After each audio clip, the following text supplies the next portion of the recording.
Hello YouTube.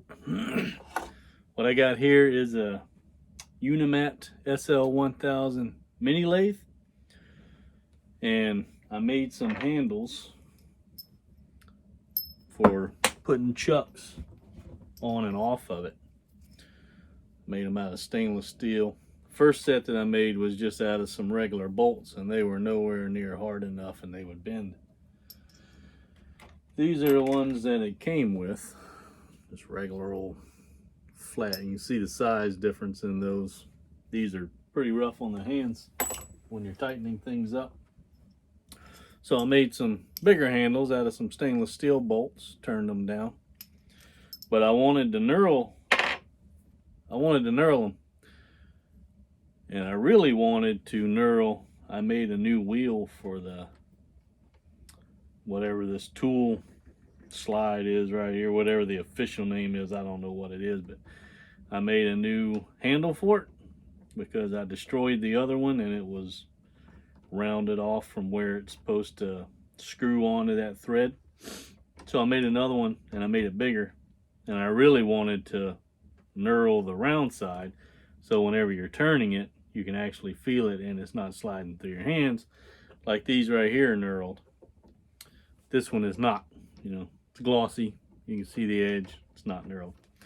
So I wanted to put a knurl on it, and I looked all over, I've looked everywhere, I've looked all over eBay and everything, and I couldn't find a knurler that would do 2 inches. This is a 2-inch piece. I think it's right at 2 inches what I made, just because it's a lot easier to use the bigger it is. It is 47.3 millimeters, 1.8 inches, almost 2 inches. So if you want to know the fraction of that, that's pretty awesome. That's 1 and 111 over 128. That's the fraction. So that's good. So I made it bigger than what the little teeny tiny knurlers with the little knob on it on the top up here. I made it bigger than what any of those could handle. And I don't know if those would actually fit in the Unimat's tool holder. I think this is actually, it's 0.4 inches. It's just under ½ inch. That tool holder, and the tools that he uses are 0.2. They're 1/4 inch. So you can go up to just under ½ inch. The problem is the arm right here. That arm that goes into the tool holder is 0.49, and this opening is 0.40. And I really didn't want to take any off of there. I don't want to mess with the original parts of this thing. I mean, it's a pretty cool little lathe. I've just recently got into it. I bought it a couple years ago, and I just now recently got it, but I didn't want to go. I mean, this right here on eBay is like 125 bucks without the tool. I really didn't want to mess with it. So this is a heck of a lot bigger than what I thought it was going to be. This is the one that on eBay that they make and send from India. And it's freaking huge. I mean, just look at it compared to the machine. It's huge. I didn't realize it was that big whenever I ordered it. But this arm won't fit in the tool holder, right? Tool holder is supposed to go here. This arm's supposed to fit in it, but it won't fit. So that puts you where you can't even use it. And if it did fit into that tool, no. I had it set up another way, but the center of it was way to the right side of the center of the chuck. So that wasn't going to work either. So here's the deal. I made it work. if you take the arm off, it's a 3/8/16 thread, and you buy, I don't know what these things are called. What are they called? A coupling nut. That's from Home Depot. 3/8/16 coupling nut. The bolt on the inside right there, I don't know why, but it doesn't exceed the edge of this arm. I wanted it to be able to be tightened down and be able to move, right, with this thing tightened down. So I turned down the end of the coupling nut. I think it's 0.22 millimeters. You gotta turn down, just turn the end down. Put a nice, it's not flat on that corner, it's a nice flared corner so that it doesn't bind at all. So goes in there, and it's just like having a spacer, or I forget what they're called. So it can turn while it's completely tightened down. I got my vise on the actual tool holder. This is a unimat vise that's mounted on my tool holder. And then that coupling I can mount in the vise and then tighten it down. Now this prevents you, because the vise has the tightening knob sits in front of the machine.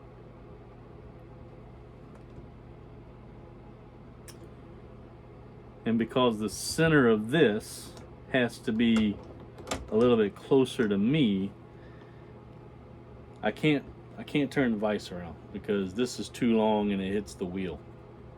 This side of the vise is too long, it hits the wheel. So the knob has to sit out in front of the work.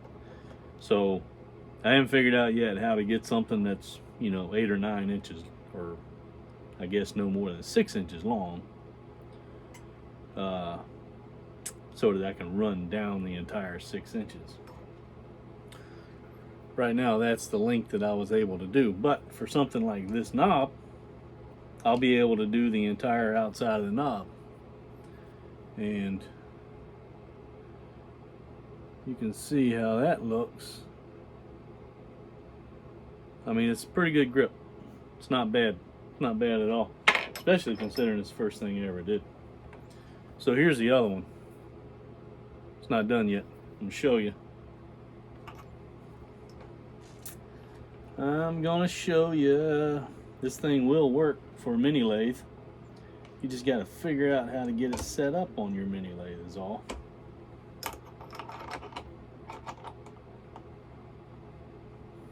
Well, most likely, if you're doing work on a mini lathe,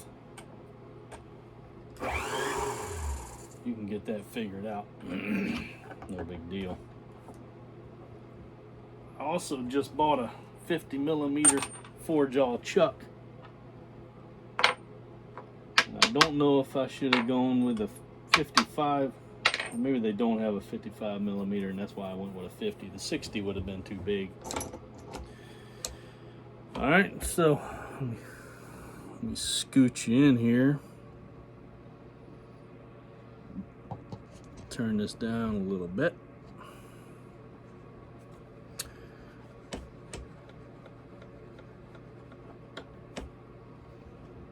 Let's see if this angle is a little bit better. You can actually see what's going on. So turn it in till I get to the edge of the work. And you want that thing to be centered on top and bottom of the work, right? Okay. Got everything tightened down, don't I? Let me tell you, if you don't tighten it down, it will walk. It'll walk right the hell off of the machine. It'll pull the work out of the chuck if it's not tight enough in the chuck. make sure it's tight. Alright. Now there's a few ways of going about it that I've seen on YouTube. One, you can start back here and then push it onto the work, but I don't have enough room to do that. So I'm starting it on the work, tightening it down. And I got the lathe on the slowest setting. I think it's 365 RPM right now.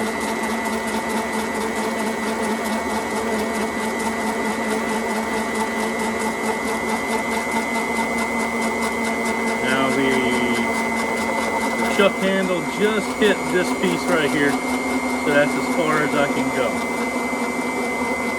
So I'm backing it up, making sure that my work is not walking out of the chuck.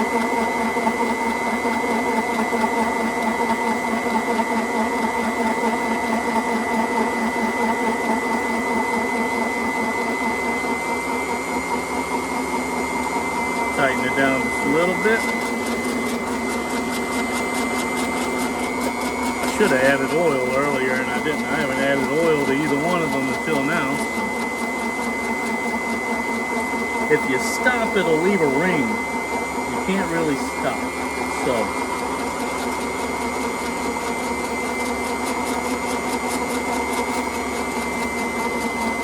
go back into it. I'm impressed that it actually works as well as it does. I mean, it's going pretty good.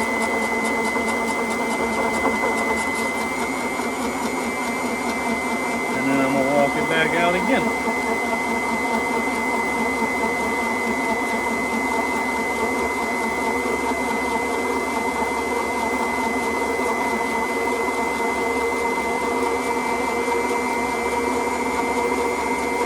And for those of you that don't know about the unimat lathe, this thing is freaking awesome.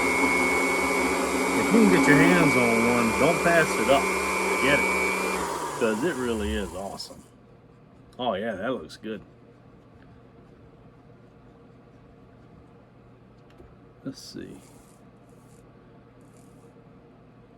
I'm going to go back in. I'm going to tighten it down just... No. Have a problem with that. You can't push it on from the end if it's tight. You gotta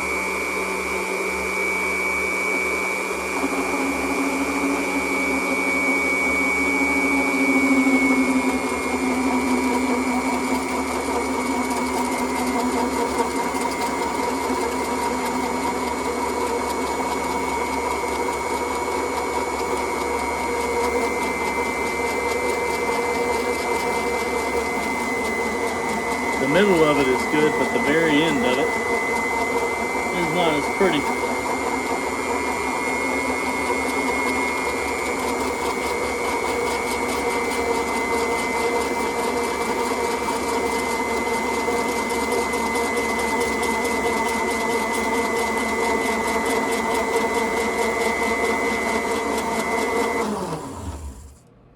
There we go. That did a lot better. Just got to work with got to figure out the pressures and walk it back and forth a few times. There's nothing wrong with that. But the way this thing is set, it's got to walk all the way. If it doesn't, I think the wheels are angled. If it doesn't actually come to this end, to this side of the knurler, then it'll only do threads facing one direction. Either that or it's just me and I'm not doing something right, which is very well could be.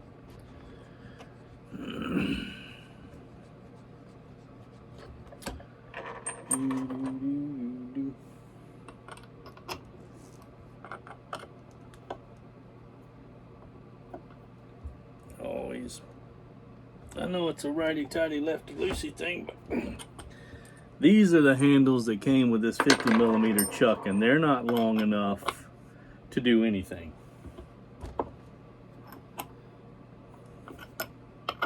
They're just not long enough.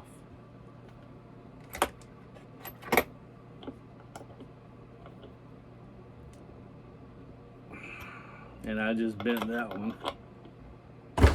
Yeah. See that? I don't know how these are as strong as they are. And this stainless steel bolt still bent. But that's all right. It'll bend back. But there you go. That looks pretty good. I like the way that looks. See how the very bottom of it down here, this was the top edge. And I think you got to work all the way through it in order for it to put that other crosshatch on it. Well, regardless, that's how you get a full-size machine knurler to work on a mini lathe. Yep. And that's it right there. I mean, nothing difficult. I think I am going to put a regular straight head screwdriver slot in this through bolt so that I can tighten it down with a wrench, because right now if you try to tighten it, it just turns. That's what it's supposed to do. I mean, the word I was looking for before is a bushing, but that's all it is a full-size bushing. And it doesn't have anything. It would be nice if it had a hex head for an Allen wrench or something to put on there, but it doesn't. So I think I'm just going to put a slot right there for a flathead screwdriver to hold it, and then a wrench to tighten this down. But there you go. Just like that. Knurled up. Thank you.